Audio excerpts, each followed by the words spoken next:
गीत बने लगी निमन लगा था ना, बहुत पुरान। आज हमारे पुराना भारत के संस्कृति निमन बा। आज हमरा गांव के देहात के बेटी बहन के शादी में लागी होली, तब फाट फाट के रोवे से हाय हाय हाय हाय फाट फाट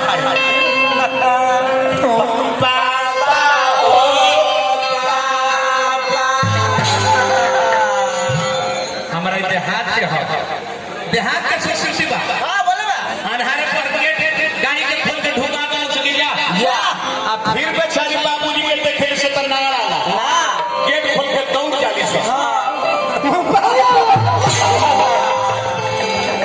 शहर में जाके देखे, महानगर में जाके देखे रोवल तारी सब मेकअप पहले ना तारी सब मेकअप कि रोवला से मेकअप में धोआ जाए।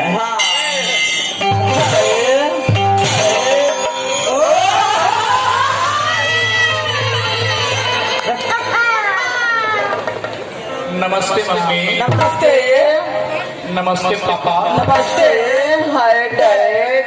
मैं चल रही हूँ बड़ी धूपा केकरा के दोषी हमें केहू दोष नहीं थे, केहू दोषी नहीं थे। परिवर्तन ही प्रकृति का नियम है। धर्म बदला नहीं, मान नहीं बदला है। धर्म बदला नहीं, मान नहीं बदला है।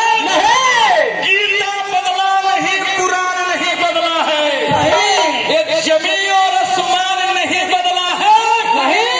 बदला इंसान है, भगवान नहीं बदला। जैसा नाम हो गई उसमें मन हो गई, जैसा आहार हो गई वैसे व्यवहार हो गई, जैसा नून हो गई वैसे खून हो गई बा, जैसा पानी हो गई वैसे पानी हो गई। ये सब हमरा कहे के बात।